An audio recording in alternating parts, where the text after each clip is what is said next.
Well, ladies and gentlemen, thank you for being part of this project.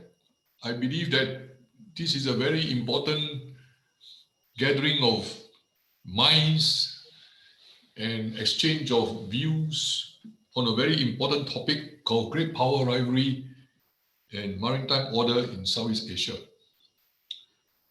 We have several experts ready to give you their inputs and opinions on the matters that they have spent many months discussing among themselves. But allow me to say something about the background. This seminar is a culmination of research work undertaken in the past 1.5 years. This is basically under what we call phase 1 of the Policy Research Network on Contemporary Southeast Asia. This network was initiated by GRIPS, our partner institute in Tokyo, Japan. GRIPS have co-organized it with RSIS, where I am now, and we have also another key partner in Indonesia, CSIS. Altogether, GRIPS, CSIS, and RSIS, we deploy our expertise, and they, these permanent researchers and staff in our respective institutions, have worked together on a number of interesting areas and topics of concern to all of our institutes as well as our audience out there. The 4 broad areas, or what we call cluster, covered in these activities of research are: number 1, Great Power Rivalry and Maritime Order in Southeast Asia, which is the focus of today's webinar. Number 2, Sustainable Economic Development. Number 3, State Responses to Extremism. And number 4, Development Cooperation. In the coming weeks, the other experts and research team on each of these other 3 clusters will make their presentation, or if they are not ready to finish a presentation, they will update us on what has transpired so far. I'd like to thank my good friend, Ambassador Yutaka Imura, for being the primary mover, or what I call the guy that keeps pushing us to work on these clusters of research and to keep us on a relatively tight schedule. Hopefully all of you who are participating today will find the presentation useful to what you are doing, and it will be good for us if we can also hear your feedback. Yeah, there are many things that are still uncertain, especially with regard to today's topic on Great Power Rivalry and Maritime Order. From RSIS, our team is led by Dr. Bobinda Singh and Jane Chan.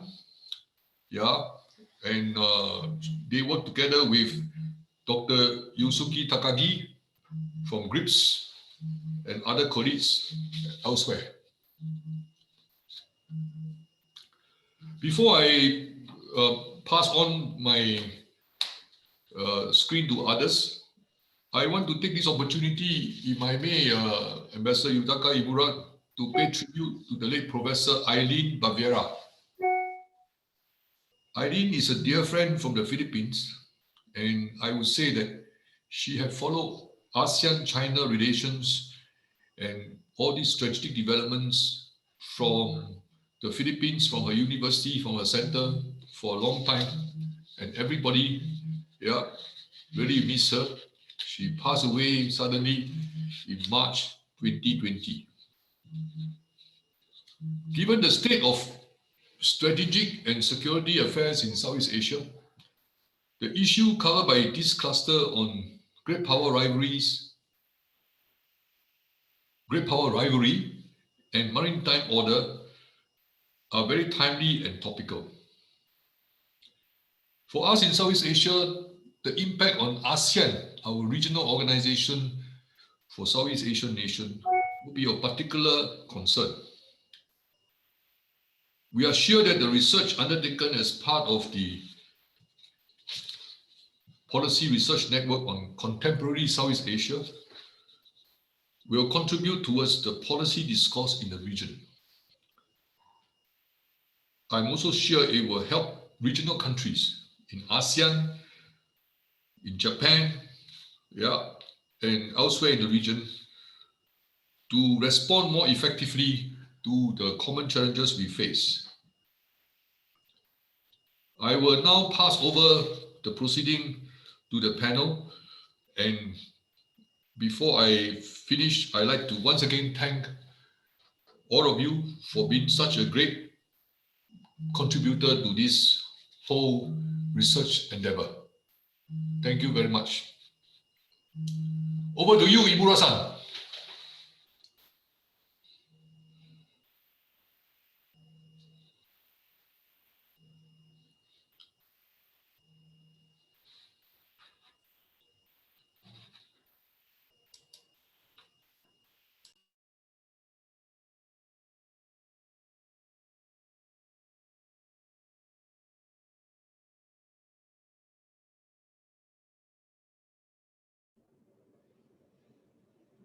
Hi there, everyone. This is Pinder Singh here, and I'm from RSIS. I think we are facing some difficulty with I think Ambassador Imura. So we will get him back as soon as possible. So our team is actually working on this right now. I would just like to actually add that I'd like to thank in fact both ambassadors for in fact being here today, and then we truly in fact appreciate them in making time to join us here. In fact, they have both been extremely important architects of this entire project. And they have also been both, in fact, very important inspiration for this entire collaboration. So I think we still don't have Ambassador Imura on yet. So if I could just maybe take this opportunity to maybe introduce the two panelists. I think they have been, in fact, introduced, but let me just say.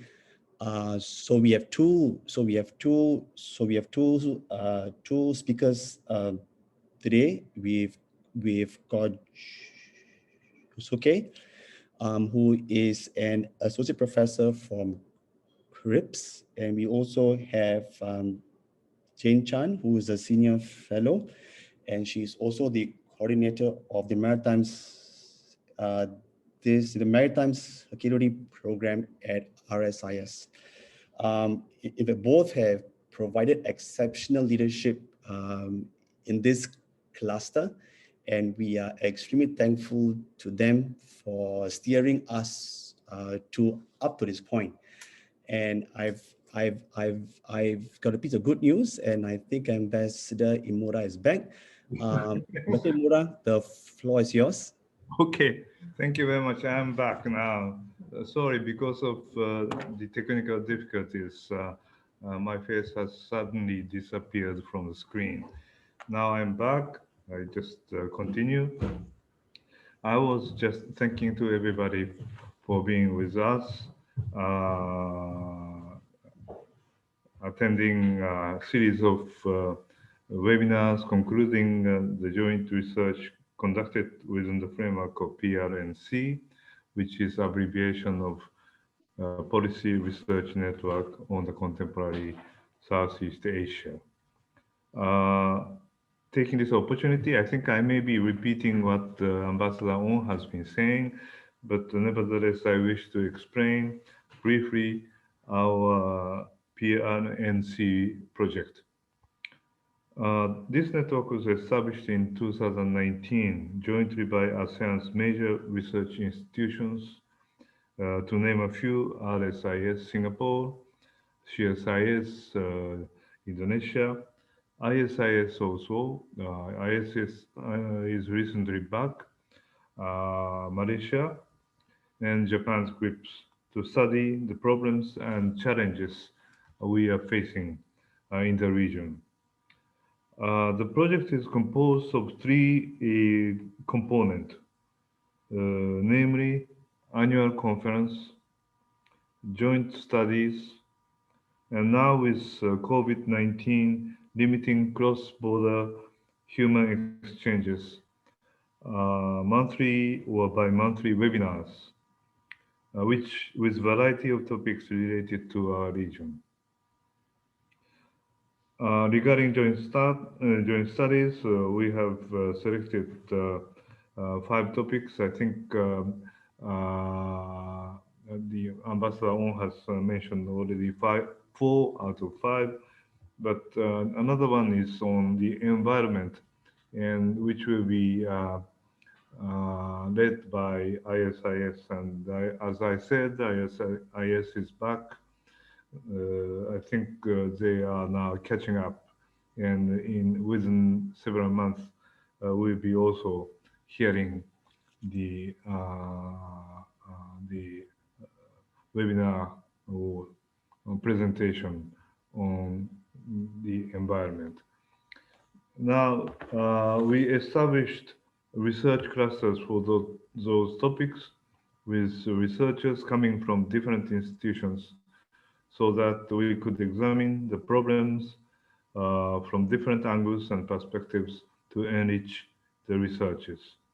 They have been working already more than a year and now ready to conduct series of online presentations, most of which will be organized during the course of March this year, and we will keep you informed as soon as the other 4 clusters are ready to do presentation. After each online presentation, they will come up with written papers or publications being enriched by discussions we will have following the presentations. Toward the end of the year, namely 2021, or early next year, we will have next annual conference in Jakarta. Hopefully, with COVID-19 disappeared, face-to-face sessions can be arranged. This conference will kick off the second phase of PRNC project. During this phase, we will focus on Indo-Pacific cooperation centered on AOIP, or ASEAN's outlook on the Indo-Pacific. We hope we can invite to this conference our colleagues not only from ASEAN and Japan, but also from major research institutes of East Asia Summit members countries. Now, all over the world, the attention is very much focused on in the Pacific region. And I think this is going to be the main topic to be discussed during the course of second phase. Concretely, particularly AOIP, ASEAN's outlook on the Indo-Pacific. Well, thank you very much, and I think I will pass the floor to Jen and Takagi-san. Thank you very much. Okay. I will pass Okay, thank you so much, Ambassador. If I could, before I pass on the floor to the 2 speakers, I would just like to share some of the housekeeping rules that we have.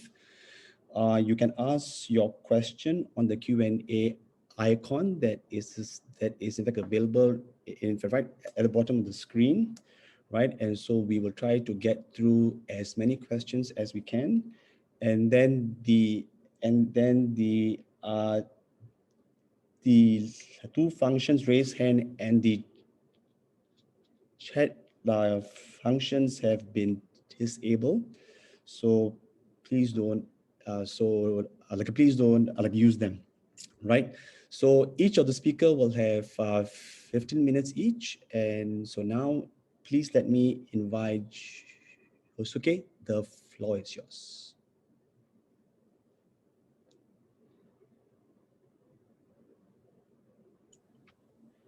Yeah, thank you, Bubuhinda, and thank you very much, both ambassador, to stay with us and then give us a great opportunity to present a kind of progress report of our research project.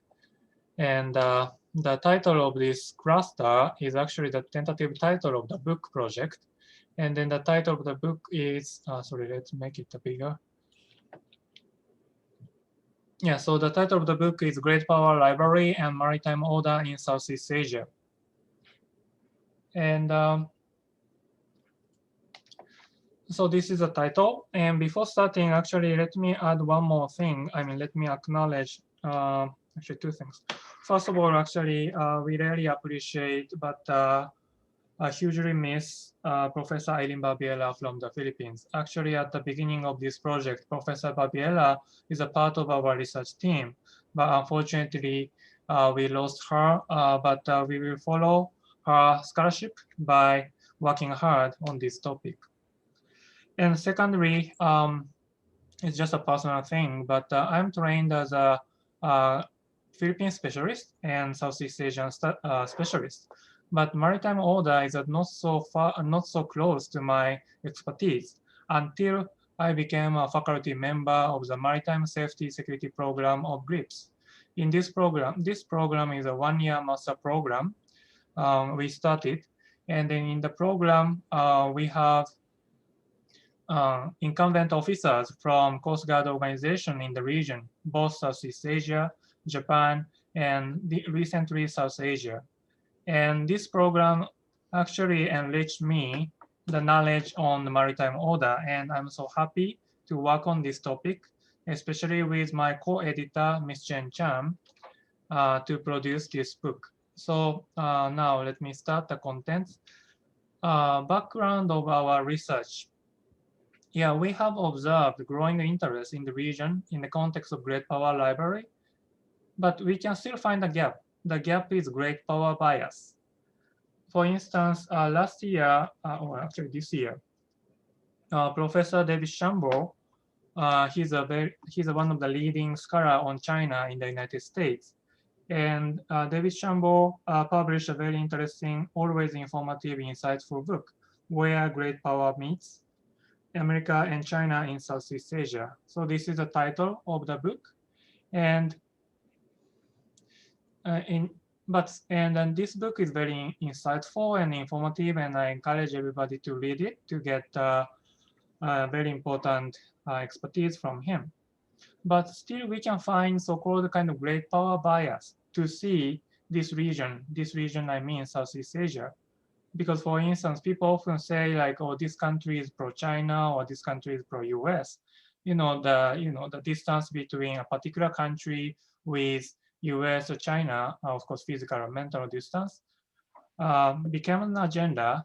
And we call this like a great power bias.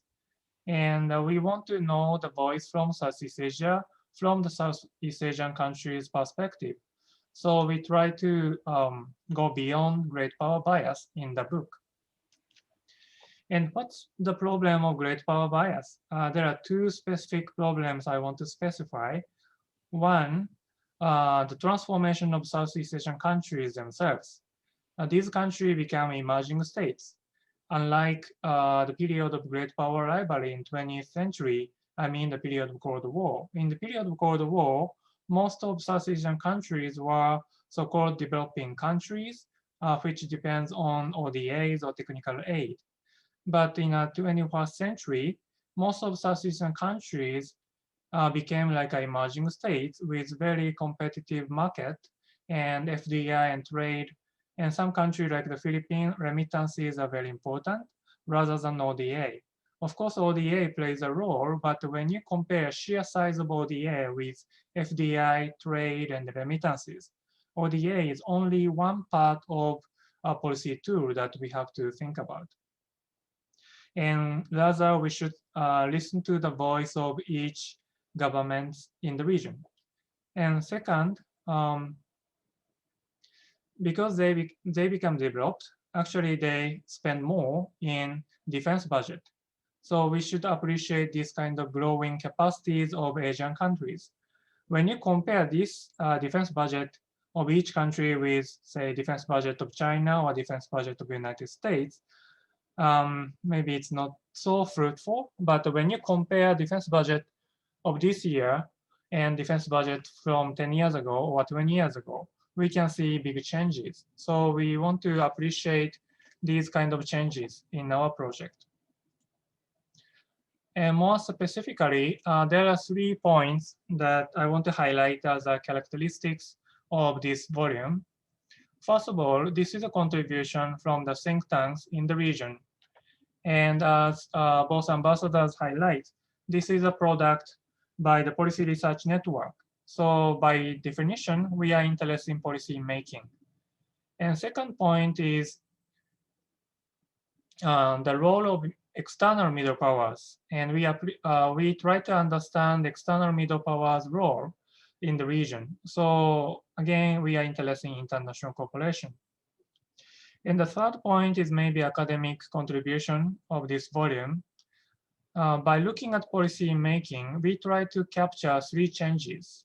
And I call this policy making driven approach. And against problem driven approach. By problem driven approach, we are thinking about research focusing on the problem and studying the background of the problem and probably try to figure out the reasons of the problem. And in conclusion, in this type of research, they focus on, explain a bit about policy implication of the research. And in our study, we would like to reverse this research strategy. We focus on policy making first. And by studying policy making at the beginning of our study, we try to get more concrete, even though it might be small, but a very concrete implication we try to get. Because we are very much interested in 3 types of changes. 1, institution evolution, number 2, capacity building, and 3rd, rulemaking. What do we mean by these 3? First of all, institution evolution. By institution evolution, I mean development of ASEAN-led mechanism. ASEAN-led mechanism experience the kind of evolutionary change ever since, say, making the ARF, or maybe we can go back to the period of APEC. We can appreciate the role of ASEAN as a center of this multilateral forum, APEC, ARF, and the East Asian Summit. And most recently, we have ASEAN Defense Ministerial Meeting, ADMM, and ADMM Plus is an important example of institutional evolution. And second changes, the second change that we would like to study is the capacity building of each country. Each country develop their own capacity in security and safety field. And this is efforts by individual member states of ASEAN. So we would like to appreciate these capacity building efforts of each member state. And the third, we would like to study the efforts of rulemaking by ASEAN member states or maybe stakeholders too. By rulemaking, I mean that by rulemaking, some may think about the efforts to make code of conduct in South China Sea, which is of course important effort by ASEAN member states. But aside from code of conduct, we can think about the role of international law in the region in a broader context, mainly thanks to the Philippine efforts to bring the case to the Permanent Court of Arbitration. And this arbitration award became like a public, arguably it became like a public goods with which they can use when they legitimize their action in the region. Like Malaysia used it, and Indonesia mentioned it, of course, Philippines mentioned it when they explained their position towards South China Sea. And of course, no other than President Duterte, whose behavior is often characterized like pro-China, but even President Duterte clearly states that the arbitration award is a part of international law, and the Philippine government supports arbitration award as a part of international law. So in a sense, we can think about rulemaking as one of the changes that regional that the region is observing. And to appreciate these changes, we set up the research team, and this is a tentative structure. And then the book is composed of 8 chapters, and this is the first part of the chapter. First part of the book. First of all, overview. It will be provided today's moderator, Professor Sin, and he provides us about Southeast Asian response to the US-China strategic competition. And in this overview, he provides historical background, and he argued that strategic competition of major powers is not new in the region. And we can get some lesson from Southeast Asian response to from the previous competition, and we can compare, we can get some new, of course, insight by looking at some lesson that we learned from previous competitions. And chapter 2 is on the rule-based order in maritime Southeast Asia. Here,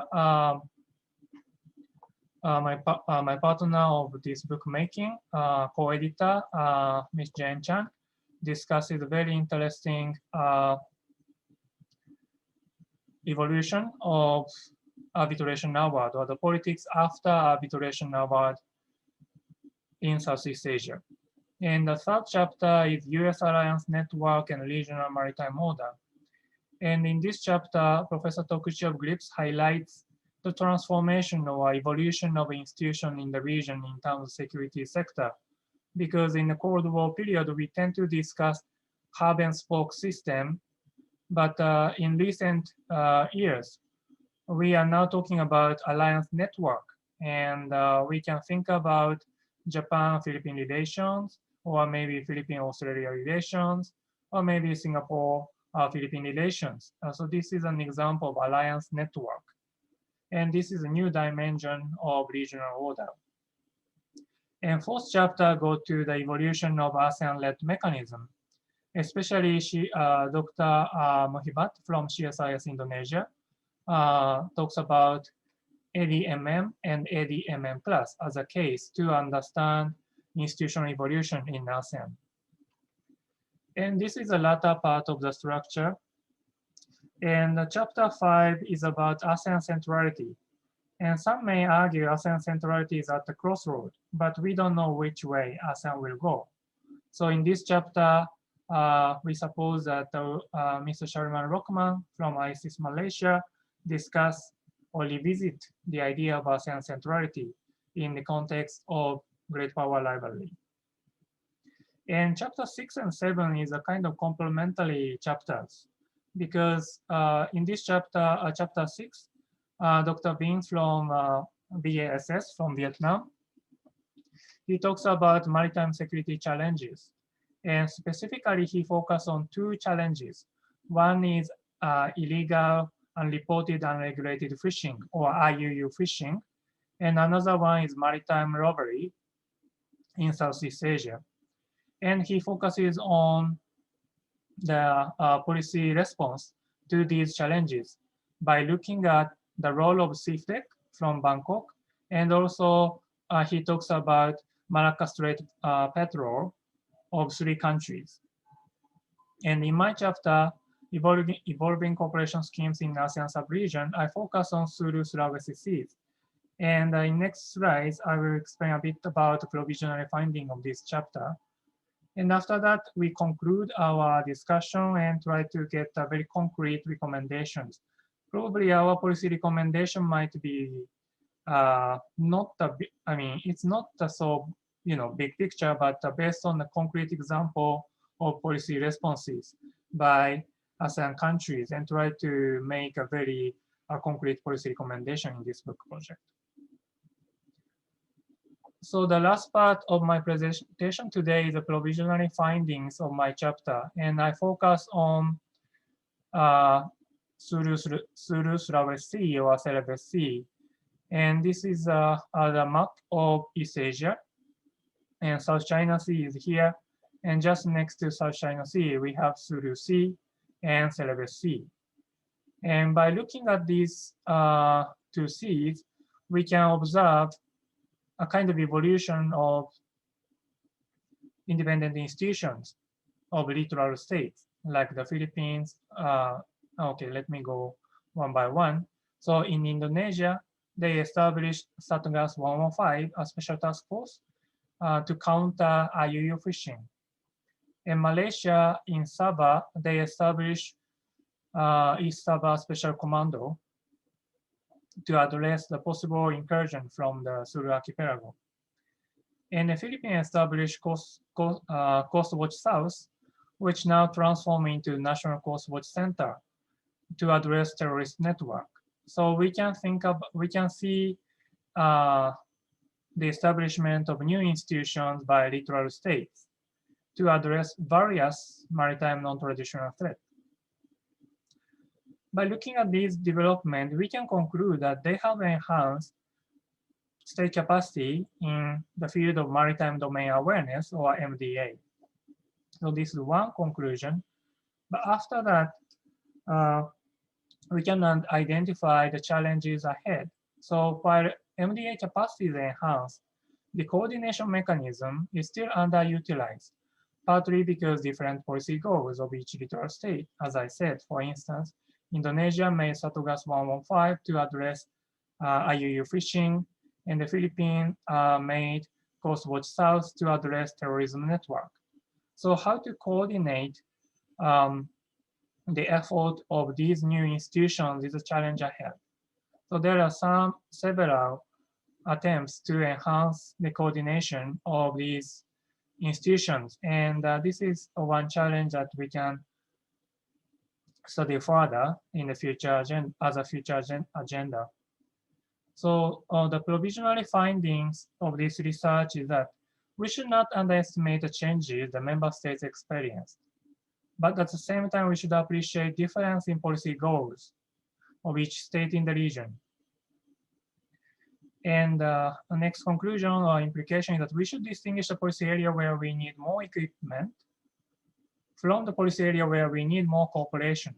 Like in the case of Sulu Celebes Sea, yeah, maybe we need more equipment, but at the same time, littoral states already established institutions. So probably we can enhance or encourage littoral states to strengthen the coordination rather than building up new equipment. That might be one implication of at least my chapter 7. So thank you very much. And this is still ongoing project, so your questions and comments are most welcome. And let me finish sharing the slide and pass the screen to Ms. Chan. Thank you very much. Great. Thank you, Suke. And now I would like to invite Jane Chan to please take over. Thanks so much. Thank you, Bhupender. A very good afternoon, one and all. A quick word of thanks to Takagi-sensei and all the contributors for their continued hard work in the project. Indeed, as Takagi-sensei mentioned, it is an ongoing project. So it's a real privilege for me to be part of this group of experts putting our minds together on a timely topic. And since Takagi-sensei already carried the load of the briefing today, I'll keep my remarks short to allow for more time for discussion later. So onto the task at hand. We all know that regional maritime environment depends partly on global developments and partly on local ones specific to Southeast Asia. The safety and security of regional waters is also important for the interests of countries far beyond this region, as it is for our immediate neighbors. So given the limited time that we have, I will simply raise 3 broad issues explored in the various chapters of this project. First, on assessing order and a common maritime vision in Southeast Asia. Second, on regional institutions and the management of great power relations. And third, to touch on ASEAN centrality as it is a common theme raised by the various contributors in the project. So first on order and a common vision. In my view, it is rather clear that through the chapters, there's no common outlook on what the Southeast Asian maritime future would look like. Those whose vision is a competitive one has insisted that the strategic environment is a zero-sum game and that it is currently dominated by great power competition and rivalry. Even as extra-regional powers extend their interest to cooperate with Southeast Asia, many are concerned that these could add complexity to ongoing Sino-US rivalry. One of the chapters look at challenges to the traditional freedoms of the sea arising from jurisdictional disputes about who owns what, about the jurisdiction and obligation of coastal states versus the rights and duties of the user states, about lax observations of agreed principles of law, rules, and regulations. We see nation states forgetting that UNCLOS was a product of a grand bargain, one that was forged through difficult compromises which we may not achieve again. In this vision of the world, we can expect very little cooperation and a rather high risk of fractured regional institutions and that of conflict. Conversely, there's also a vision of a cooperative nature, reminding us that the success of our nations depends on seaborne trade and the globalized system that it leads to. Of course, still acknowledging that this system is under threat, and it is not just because of great power competition. Examples include the damaging effects of the various maritime security threats, such as piracy and armed robbery, IUU fishing, trafficking, smuggling, and so forth. One of the chapters examined the efforts made in tackling piracy, sea robbery, and IUU fishing in regional waters. These threats to maritime security are well known and frequently raise questions and recommendations on what we need to do. I'm sure you know by heart. Measures to deal with these threats offer a good vehicle for engaging regional partners so that not only will such cooperation and collaboration help mitigate the impact of the threat, there is a hope that it will engender trust and confidence. That being said, apart from the recognition of just how important maritime security is, in nearly all countries, balancing commitments and resources is getting more and more difficult, not least in a time of global pandemic, so priorities matters. On top of that, the question remains whether cooperation on these maritime security issues of common interest will lead to a spillover effect to help alleviate the trust deficit in the region that is much talked about, and arguably one of the leading cause for increased risk of conflict. Some will argue that the current trend in the ASEAN-China relations, for example, suggests that cooperation at the practical level has very little impact on trust at the strategic level. So back to the point on whether we in the region can realistically have a common vision that we are committed to. One thing we learned from COVID-19 thus far is that multilateral cooperation is essential. As major global trends continue to reshape the strategic outlook in the Indo-Pacific region, this geopolitical uncertainty gives new impetus to ASEAN to cooperate with our partners and friends. And this brings me to my second point about regional institutions and great powers. Maritime-related issues and concerns have a major influence in interstate dynamic between Southeast Asian countries and in relations between these countries and the rest of the world. And these relations will always contain elements of cooperation and competition. The question is how regional countries in turn manage the expectations of these external interests. So a key feature built into the ASEAN-led regional architecture is that it is open and inclusive. So no single state's influence is exclusive, so to speak, not China, not the US. And the various regional groupings provide inclusive platforms for ASEAN to engage its partners and extra-regional powers. And one of the chapters explored this point more extensively with complementing case studies on the ADMM and ADMM Plus mechanisms. While many in Southeast Asia share anxieties about China and see the US as the resident power in the region, ASEAN states still need to be mindful of the robust and pragmatic relations with China that each has painstakingly nurtured. Southeast Asian observers amongst us will know how challenging that can be from time to time. And this is clearly iterated by Singapore's Prime Minister, Mr. Lee Hsien Loong, that Singapore, like the rest of Southeast Asia, I quote, live at the intersection of the interests of the various major powers and must avoid being caught in the middle or forced into invidious choices, end quote. And since the region cannot exclude any of this power, the best strategy has been to engage them all. And this brings me to my third and final point on ASEAN centrality. We have one chapter specifically on ASEAN centrality, and this issue is raised across a few other chapters as well. So I'll leave you to read the expert's opinion on this issue later. In my view, to illustrate this point about ASEAN centrality, it may be useful to consider how ASEAN has responded to the various Indo-Pacific strategies and concepts, and also the Quad, the quadrilateral security dialogue. Long story short, ASEAN eventually came up with the ASEAN Outlook on the Indo-Pacific, the AOIP, which reiterated its own community and connectivity plans for an open, inclusive, prosperous Southeast Asia. It is not ideological and consists no value proposition on existing rivalry or confrontation. And one of the reasons behind ASEAN reservations is keenly tied to ASEAN centrality, and if it could be negatively affected. I think the concern here is a straightforward one. Will having another regional grouping that is not ASEAN-led threaten the already fragile ASEAN centrality? Given ASEAN's performances in recent years, it is only natural, in my view, for any stakeholders, including Southeast Asia's closest partner, to question ASEAN's convening power. And it is incumbent on ASEAN to prove its worth, if it is to remain central. Of course, one could argue that the ambiguity of ASEAN centrality and the deliberate vagueness help create strategic space for a grouping which includes some small and some weak states to enjoy a measure of latitude they would otherwise not have on their own. Certainly not in a regional environment where great powers dynamic presumably threatens rather than assure ASEAN of its place. And if we can agree that ASEAN's centrality relies on the goodwill and support of major powers to thrive, as much as ASEAN member states' own commitment to institutional cohesion, then the last few years taught ASEAN a key lesson that whatever goodwill and support ASEAN enjoyed or still enjoying should not be taken for granted. I shall end my remark there, and I look forward to discussing more about our project with you. Thank you. Great. Thank you very much, Jane, and to both of you for giving us a very nice overview of this entire project in terms of all the core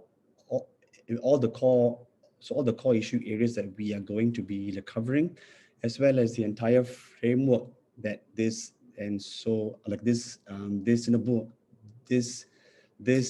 book is going to be, in fact, going to be applying.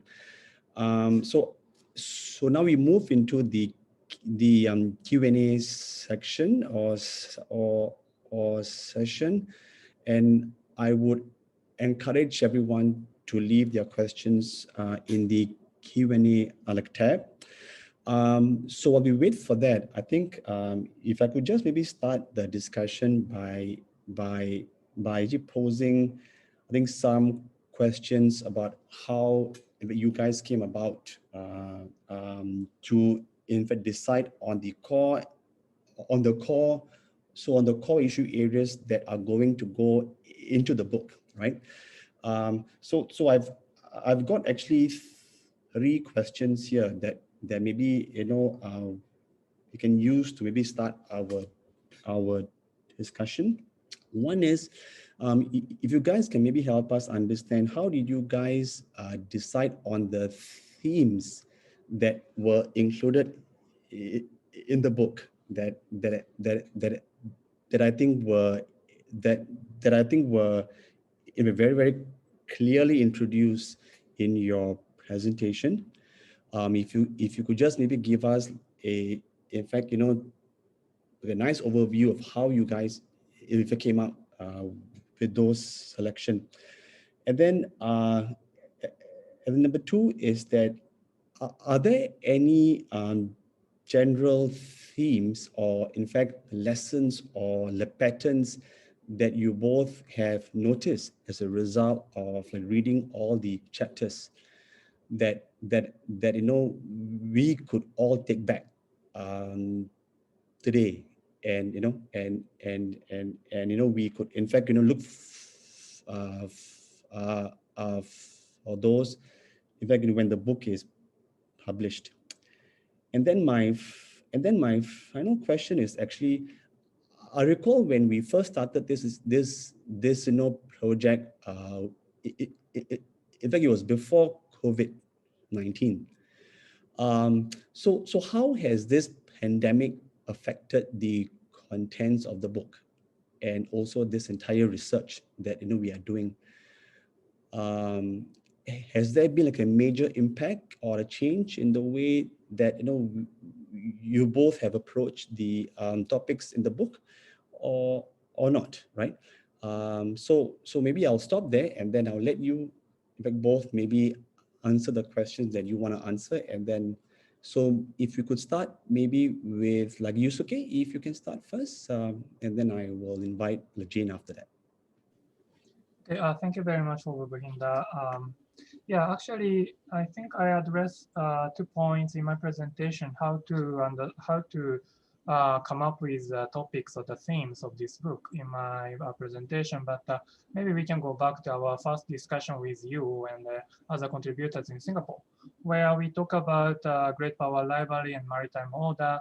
And at first, we talk about a very common, the topics that people are talking about when it comes to the maritime order or great power rivalry. By that, we mean like an Indo-Pacific strategy, or a Japan free and open Indo-Pacific vision, or maybe, of course, China's BRI. These are the major things that we had in our mind. Of course, AOIP was there. But yeah, of course, we study these, but at the same time, we try to capture the changes on the ground in ASEAN, each ASEAN countries, or maybe ASEAN itself. So after that, I mean, as a writer of overview, I think you will cover this big topic, Bhupinder. And the chapter writers would like to discuss more about the ongoing changes of each country's ASEAN experiencing, instead of talking about the big, big vision of great powers. That's first one. And second, a general theme, as I said, I mean, I call this like a policy-making driven approach against problem-driven approach. And this is, again, the approach we try to appreciate the changes that each member state are carrying out. And the third point, COVID. Yeah, actually, I also think about the impact of COVID. But surprisingly, the behavior of major superpowers didn't change a lot. I mean, for instance, pointing out China still maintained a very assertive action in South China Sea, even during the COVID crisis. And actually, the Trump administration was also very aggressive to counter Chinese action. So despite COVID challenge, at least maritime order, I don't think we have to change the topic. Rather, maybe we have to enhance the description, or maybe add some new information, but it doesn't change the structure of the concept of the book itself. Thank you very much. Okay, great. Thanks so much. Jane, if you would like to chime in, yeah. Yes, indeed, as Yosuke mentioned, the theme of the chapters, right, were in fact, discussed and by consensus, right, around the table of the contributors on, as issue that we ought to focus on. And you see, and this is related to your third question as well, and you see that, the focus of the contributors were in fact on some of the evergreen issues in the region. Right, evergreen issues that extra-regional countries are interested in as well. So in answering your question about the impact of pandemic, for one, the pandemic is not over, right? So in a way, I think it's too soon for us to assess, if there are policy changes in that way. But already, as Yosuke has highlighted, we have seen impacts in terms of the evergreen issues that we are looking at, for example, the South China Sea issue, and how, precisely because of the COVID, how the South China Sea consultative process has been stalled, right? And, this is being considered by the chapter on institutions, and how, we continue the dialogue, with our partners and friends, despite, these challenges. And if we look at, the evergreen issues, I think, and we peel it back, you see that there's a lot of ASEAN-dominated concerns, right? And this is timely in the way that, we look at the impact of great power rivalry and, how internally within ASEAN, there is still no a coherent outlook in terms of, how to manage this, both as an institution and also, to consider the impact of great power competition. I think the third evergreen issue is, of course, competition aside, is are we seeing, extra-regional powers, looking for alternatives beyond ASEAN? And that, again, is another concern that is addressed, across a few chapters. So in a way, to pull this and tie this back into the focus and the direction of the chapters is because, a theme like that, a topic like that, there are a lot of book projects and a lot of papers out there addressing it. So what we are trying to feature, as Yosuke has highlighted, and I won't repeat, is to give a little bit more regional flavors in terms of, what the policy recommendations are, rather than, just a theoretical discourse. Thank you. Okay, great. Thank you very much. In fact, I have like a few other questions, but I think I will save mine, and then I'll go to the Q&A tab, because there are like a few questions there.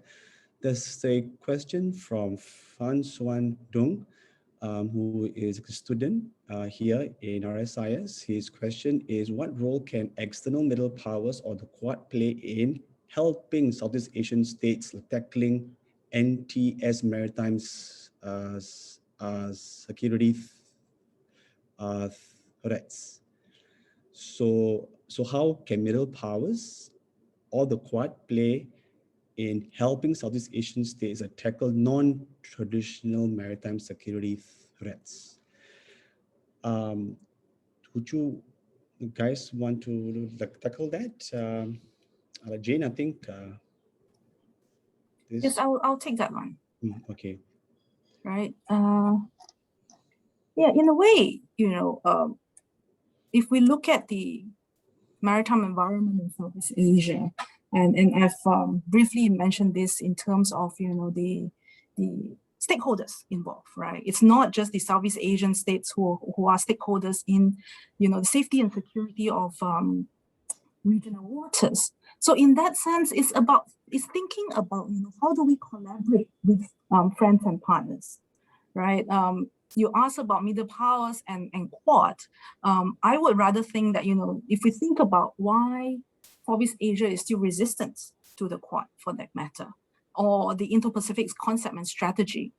Ironically, if you look into the key principles behind what is being put forth, right, with the Indo-Pacific concepts, with their interest in safety and security, freedom of navigation, etc. These are all principles that, bodes very well with ASEAN.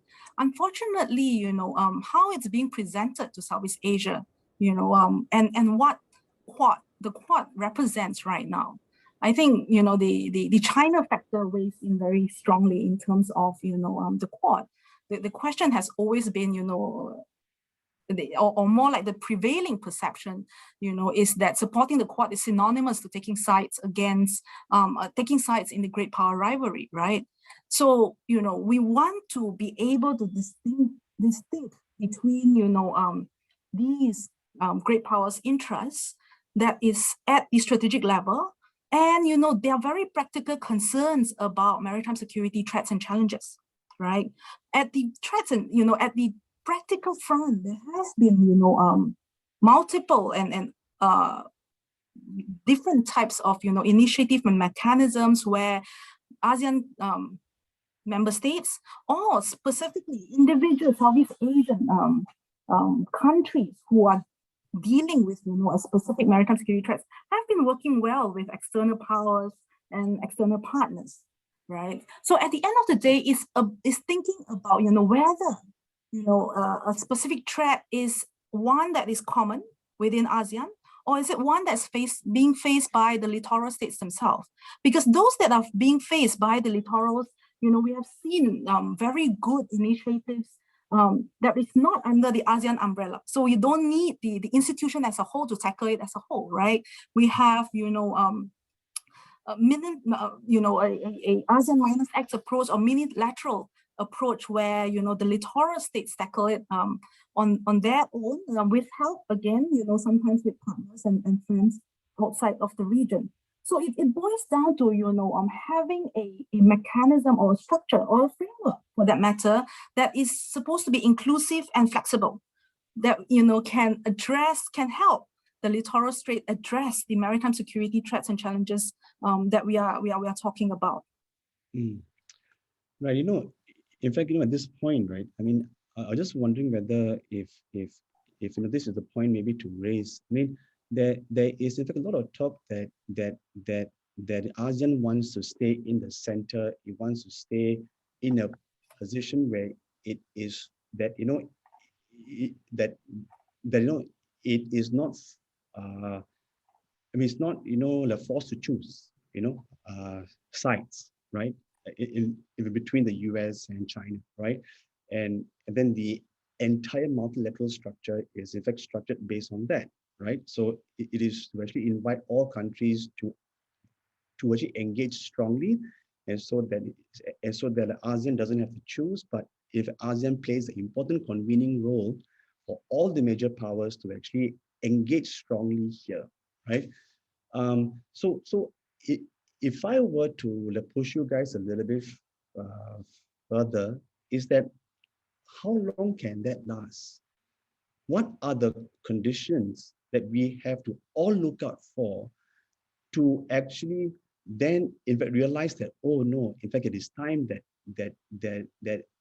this is not at all feasible anymore, right? If an ASEAN is not able to stay in the middle and not choose. Do you guys have any thoughts on that? On what are some of the conditions that we have to look out for? Or we should be, I think, mindful of, yeah. It's okay, you want to, all right.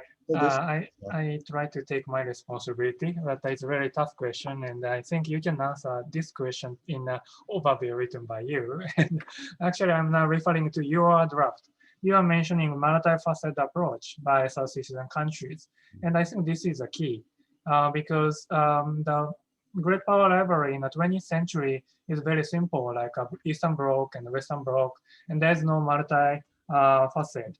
But in this great power rivalry in the 21st century, we have to look at each policy areas, like even the technology. We should distinguish very high-tech area and a very low-tech area, and then in which policy area we should be very vocal and clear about the position, and in some area maybe we just maintain the vague, position.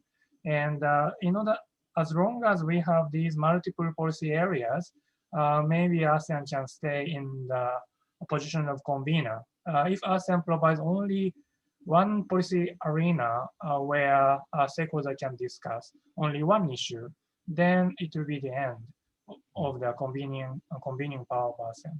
That's my take. Yeah, sure. Jane, would you like to chime in here? Yeah. Yeah, in terms of a few questions on the ASEAN centrality issue, right? Whether, what behavior would China need to do or the US need to do. And again, I want to draw this to the Quad and the free and open Indo-Pacific strategy and looking at how ASEAN responded, right? It took a while before, all four of the Quad countries with their respective, Indo-Pacific concepts and strategy to then, highlight that, ASEAN centrality is front and center, right? So the critics amongst us will say that, oh, it is an afterthought, right? It is an afterthought, and that by now, even though in every reference, ASEAN centrality is being referenced, the importance of ASEAN mechanism is being referenced, even at the highest level, right, by the head of states, it still didn't sound convincing to Southeast Asia. I mean, for various reasons, of course. But one of the point that, you know, I want to tease out, and this is related to, you know, what behavior or not, is, I suppose, you know, linked to how ASEAN simply, in my view, simply do not have the confidence that, you know, China will be understanding. Right, we'll be understanding in the way that if ASEAN is seen to be promoting ties with the Quad countries, ASEAN is not working against China. You know, I'm not sure if I can reverse the argument here for the US. You know, I'll leave it to the experts within amongst us to tackle this as well, right? So in a way, you know, is it about ASEAN centrality? You know, is it about, you know, ASEAN Southeast Asian countries, you know, to continue to be relevant, right? We have, of course, heard all sorts of narrative that, you know, the importance of ASEAN is not just about dealing with great power rivalry right now, right? Right, it is very important to Southeast Asian countries, but let's not forget that, you know, was it, in fact, you know, being established to deal with extra-regional powers? It is, right? So, you know, in that sense, Bhupinder, to answer your questions in terms of, you know, will ASEAN continue to be relevant in that sense, or, you know, are there signs that, you know, we are worried about? I would say that right now, within Southeast Asia, there's already a lot of concern, right? Right now, you know, there is already a lot of thinking. And one thing is for sure is that we do see, you know, some momentum among Southeast Asian countries wanting to do something about it. I think that's a good sign. I'm not sure, you know, if it's too late, and I'm not sure if we are moving fast enough. Yeah, absolutely. So now let me again go back to the Q&A, because we've got a lot of questions coming in. And okay, there's a question from Stephen Smith who asks a question about you know, the ASEAN's centrality. What Chinese behaviors do regional states view as helpful to our regional security, and also in fact, what Chinese behaviors do regional states view as unhelpful to regional security? Would you guys like to take this on? Well, what kind of role does China play positively and negatively, I guess, right? That's the question. Yeah. Yeah, Bhupinder, in my previous intervention, I was attempting to answer that question. Okay. Obviously not very well, so you didn't get that in the sense. But I suppose, you know, if we take the South China Sea as an example, right? We take the South China Sea as an example, you know, and we see in my view, a cyclical behavior, right? At some point, you know, where they were very enthused about the negotiation of the code of conduct, right? And that seems to be, you know, helpful. But then again, this is after, you know, in my view, how China would have squandered a lot of goodwill, precisely because of, you know, since 2009, you know, the whole South China Sea debacle happened, right? So in that sense, you know, if we draw ourselves a bit further, because the question has always been, oh, you know, should Southeast Asian countries draw in more extra-regional powers, you know, or extra-regional navies to swarm and to crowd the South China Sea? Will that help, right? My comment has always been this, is, look, you know, in my view, whatever Southeast Asia do or extra-regional powers do, China will not be able to roll back their claims in the South China Sea, not in the short and medium term, at least for domestic reasons. In that matter, but in a way, you know, China is also not able to stop the US and its partners and friends from operating in the South China Sea, right? Not without starting a war, of course, which experts amongst us will say that they are unlikely to win, but, you know, that's a totally different discussion.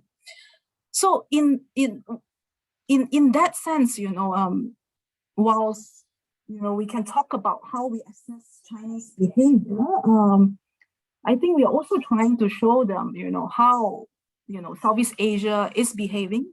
We also want to, recommend that, extra-regional powers to behave in a way that we want China to behave in regional waters, right? Again, a slightly challenging balance there, because, looking at, how great power engagements is moving towards, I think, Southeast Asian countries are concerned that, it is getting out of hand, right? That being said, if we draw it away from the South China Sea spotlight, right? To me, to look at, the regional dynamics is always too myopic to only focus on the South China Sea, because there are so many other, issues that, has a bearing in terms of, how extra-regional powers is engaging Southeast Asia. And from that angle, then, there are, areas and avenues where ASEAN-China relations can grow for the positive, right? This year, we are celebrating 30th anniversary of the ASEAN-China dialogue relationship, right? There is some optimism still, South China Sea apart, in terms of, what ASEAN and China can achieve. But having said that, I must share my reservations in terms of, whether or not, there is a meeting of minds, right? In a way, you hear ASEAN and China using a lot of similar words and terminology, right? There needs to be trust, there needs to be confidence, there needs to be cooperation, collaboration. But whether or not there's actually a meeting of minds, whether or not they share a common vision, I think that remains to be seen. I'm not convinced myself, but the same argument can be laid on, ASEAN-US relations and ASEAN relations with the rest of the great powers who has an interest in Southeast Asia. Do we actually have a same vision? Is there a meeting of minds despite the rhetorics, right? The rhetorics may sound the same. So these, I think, would require, more exploration and more, dialogues for us to better understand each other. Great. Thank you, Jane. Suki, would you like to jump in here, or would you rather that I go on to the next question? Okay, just one quick point. Yes, please. Yeah, all external powers should appreciate practical problem of ASEAN member countries. That's my response. Because strategic agenda, all countries have strategic agenda. Like China has it, US has it, and then of course Singapore has it, Philippines has it. Any country has strategic agenda. And we should understand, we should analyze this, but at the same time, we should appreciate the practical problems of each member state. And on this point, I would like to highlight more the difference between ASEAN's interest and ASEAN member countries' interest. There are some overlapping, but there are differences between ASEAN's interest as an institution and ASEAN member countries' interest. They are different. And in our project, we try to appreciate and then clarify the practical agenda that each member state, aside from ASEAN, are facing and addressing. Okay, great. So if we could actually shift our focus to the US now. I think we have, spoken a lot about China. There's a question by Charlie Brown, who actually who was asking what kind of agenda would actually benefit like ASEAN members when they meet, and so when they meet the new US administration officials, right? And so what he's asking is that what kind of like issues or what kind of like agenda should if ASEAN countries actually propose when they meet and so when they meet the new US administration to make sure that the US, I guess, in fact, remains like strongly engaged, right? So I think that's the goal, right? So what kind of agenda would you guys propose if you guys were advising ASEAN and your own in fact leaders, right? And in terms, so what kind of issues would you add into the agenda of the ASEAN-US summit? Yeah. Yes. Please. So let me get on this question. Actually, this is a continuation of my response to the previous questions. And I highlight capacity building in my presentation. And capacity building is a kind of buzzword among the US policymakers ever since, in my understanding, the 9/11. In the context of global war on terror, US provided many aid to enhance the capacity of Southeast Asian countries as a second front line of the global war on terror. So capacity building efforts should be found on, first of all, by the ASEAN member state by itself, but actually capacity building is happening in cooperation with external powers like the United States, or not only the US, but Japan is also providing some aid to enhance capacity. So again, going back to the practical, US or other external powers should appreciate practical problems they are facing. And one agenda is maybe maritime domain awareness, as I said. And then they appreciate the support for maritime domain awareness in the field. But the question is, like, what is the policy goal of enhancement of maritime domain awareness? Because each nation state has different policy goal, even though they share the term like maritime domain awareness capacity building. Thanks. Thank you. Jane, would you like to share? Yes, Charlie will know my answer on this, right? To me, my baseline is very simple. Make it happen first, right? Make sure it happens on both ends, right? On the US side to show, a real investment in time and effort to make it happen. And of course, the ASEAN side to correspond as well, right? To be welcoming and to put, useful agenda. I don't have anything beyond, what Yosuke has mentioned, but one thing is important is to distinguish, the objective of each of the institution and to make sure that, we do not put agenda that don't fit the purpose, right? So coming back to this specific question on, what should we put on the ADMM Plus and the summit? Two very distinct platforms with two very different purpose. And we want to be quite clear that, if we are thinking about, ASEAN role in managing great power relations, I don't think it should be on any of those platforms. The two that was given as an example, either on ADMM Plus or the ASEAN US Summit. To me, in my mind, the ASEAN US Summit should really focus on, bringing ASEAN and US back together again, right? To once again, try to be at the table to realign priorities, right? Rather than trying to put, on each side, what your priorities are, is to realign the priorities first and foremost before deciding, what should be the next agenda. Similarly, on the ADMM Plus, I think ADMM Plus, there have been, a good momentum there already, especially, with the ADMM +1 informal dialogues as well, and those are making good headways. But, of course, the ADMM +1, the informal dialogue with the US is lacking behind the ADMM plus China and ADMM plus Japan, right? So, again, this is something for our American friends to think about how to play the catch-up game on that sense. Great. If I could also add to your answers here, I've got actually 4 points maybe to add to this, I think, agenda. I think one is to actually ensure that in fact, the US remains strongly engaged in the region through actually both, like multilateral and bilateral terms, right? That's one. I think two, it is to I think restore dialogue with, I think, PRC, right? That I think would be, important for us here. I think like in this, I think this part of the world. Then I think number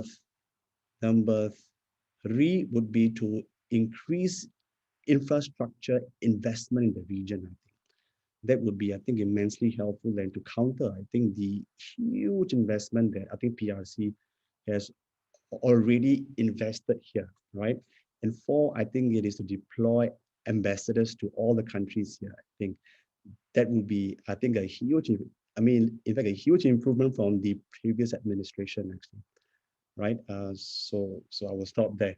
Okay, so there's a question about your book chapters actually, which I thought was interesting. They say that among the chapters that you presented, the question is, don't you think that it is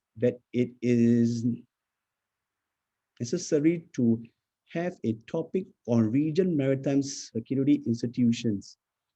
May it be the Navy or the Coast Guards, considering that these institutions play an essential role in engaging the great powers and even the external middle powers.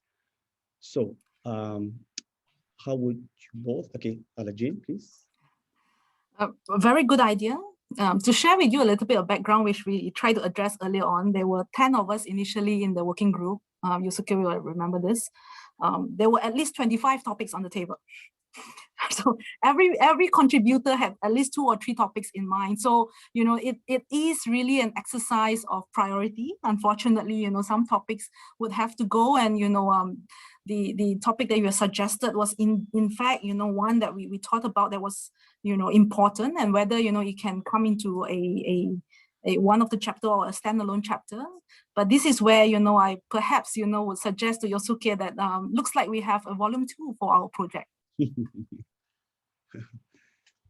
Okay, Yusuke, do you have anything to add? Yeah, it's a very good idea, and I hope that our great moderator will absorb this question to your chapter. Okay, so then let me, I think, move on now to the next question. Okay, there is a question about China's PRC being a hegemonic actor here, and in fact, the question is the posture of the ASEAN members without claims to the South China Sea is demonstrating the hollowness of the centrality norm. Even though the PRC has signed the TAC, they are undermining it from within. Good question, I must say. Would you guys be able to respond to this? Is China behaving in a way where it is actually, on the one hand, agreeing to all the ASEAN normative structure in a framework, but on the other hand, it is also undermining it, right? So how is ASEAN dealing with it? Just a quick response. It's really too good question to answer in such a short time. Yeah. So maybe one thing is that we should appreciate chronological development of Chinese behavior. In my view, China changed a lot around in 2009 or 10. I mean, before China had more moderate position and accepting TAC and TSE and except South China Sea and except its behavior toward Vietnam and the Philippines. China was not that aggressive until 2009 or 10, but after that it changed, and we should appreciate the change. And maybe the way we address this question is to think about the changing response from ASEAN countries in our book. But this is a very good question. Thank you. Mm-hmm. Jane, would you like to tackle this as well? No, you are on mute, Jane. So sorry.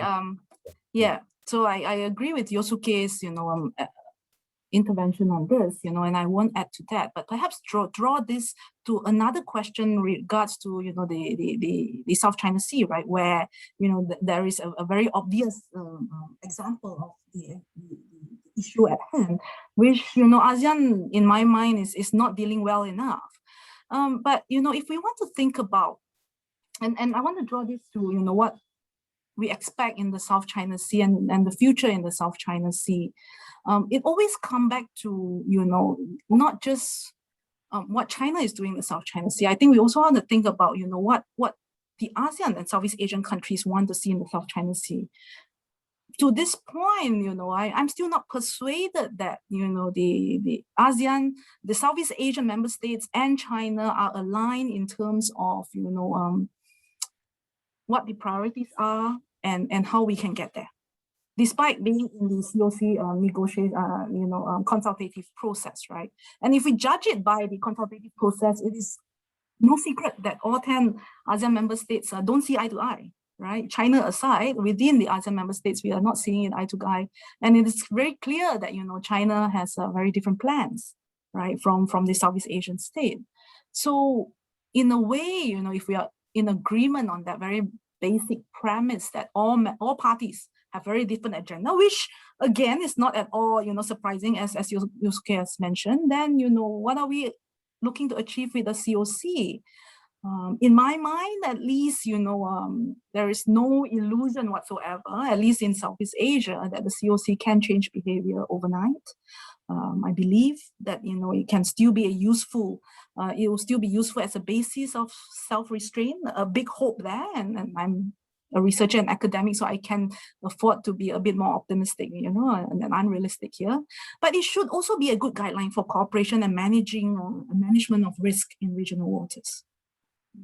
Okay, so we've got, and so we're now on our final two questions. There is a question about ASEAN centrality that is being too focused on political security issues. So the question is, should ASEAN put more focus on the other focus? So what I think he actually means is the social, cultural, economic, right? Do you guys think that the entire notion of ASEAN centrality is too focused on the politics side and the security side, or do you think otherwise? Yes. After reading this question, I feel like I get old because, traditionally ASEAN is not a forum for political security agenda, and member countries hate talking about this issue. If member countries are talking and focusing on this issue, it's a great progress of ASEAN as a regional institution. And so that's my first response. But a bit joke aside, ASEAN should talk more about economic issue, but also social dimension, because the gap in each member state is so huge, thanks to some extent miraculous growth of many countries in the region. So the challenge is maybe social dimension, like the pandemic is a good case to think about the future agenda for ASEAN collaboration. But I feel like this question reflects ASEAN development to me. Okay. Interesting. Jane, would you like to chime in? No, I'll just take this question and then place it on our contributor writing on the chapter on ASEAN centrality to see whether we can address it adequately. Okay, great. Okay, there is the question about if this is the question I think that is meant to look into the future. It's by Koki Sato. So the question goes like this: from the viewpoint of maritime security or even regional stability, what would the ideal state of the South China Sea in the post-China dominated world? So here I'm assuming that we are already in a Chinese controlled region world. As a medium-term goal, such as a control of the islands and the areas of South China Sea by PKO and creating unarmed areas. So I didn't understand the last part, but I think the part about what would the ideal state of the South China Sea be in the post China world? Do you guys get it? Would you guys be able to answer the question? So what would so I'm assuming here, right? So, and so what would be the state of the South China Sea be when China achieves dominance here? Well, Bhupinder, in my mind, I think it's pointless to crystal ball gaze. Yes. To hypothesize about a post-China dominated world. But in this current day and age, right? Where in the current real world that we are facing right now, I think the ideal end state is an obvious one. Right? We wish that the disputes, both territorial and maritime, can be resolved in accordance with international law, without the use of force or threat of use of force, right? We wish that that the COC negotiation can be concluded swiftly, again, for the purposes that I mentioned earlier, as a guide for cooperation and to manage, future risks in that sense. So, that would be the ideal end state today. Whether or not that should change, post-China dominated world, I'll leave it to, the professor amongst us to hypothesize. Okay, Yusuke, do you want to say something here? Yeah. Yeah, okay, yeah. Yeah, I have the same reservation with Jen about this post-China dominated world, but about the ideal situation of South China Sea, I have two things to share. Of course, one is the vision can be found in Japanese government policy one. It's a free and open, so that's one. But another thing is when I talk with, say, for instance, people from the Philippines working on the South China Sea issue, former Justice of Supreme Court of the Philippines, Antonio Carpio, said once that we should make maritime protected area in South China Sea to make a natural park, and because fishing resources are quite important resources we have to be concerned about, and South China Sea is an incubator of many fishes, and we have to protect it, and we should not contend it the resources over with militarized islands. But instead of militarized island, we should protect resources there. That is one ideal vision we can promote maybe. Thank you. Right. Okay. So we have come to the end of our session. I would like to maybe turn back to the two speakers if they have any concluding remarks. Maybe I should go first. In a way, I would like to thank, all the participants for their question, because this really allows us to think about, think through some of our chapters, because some of our contributors are actually sitting in the audience as well. So your question, which, very likely we didn't address properly because it's not our area of expertise, but, they are listening in, we assure you. And, we do hope that, we can continue this particular conversation with you as well. Since you have our contact details, please write into us as well with your specific question, especially those that we didn't address adequately, because I would like for us to share this with the contributors so that we can address them well in the chapters, to make sure that the volume that we put together in the end is of use. Yes. So it's okay. Yeah, actually, I have nothing to say except appreciation, and thank you very much for joining us.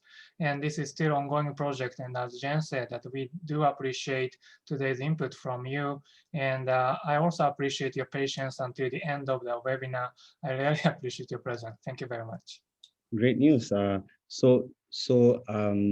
you both. I'm sure that you all agree that we've had a good, stimulating session. Thank you to the two ambassadors. Thank you to the two speakers, and also thank you to you all for being part of this session. So we all look forward to more questions from you all. Please do feel free to send us all the questions that you actually have. Right. So for now, I'm going to actually end this session.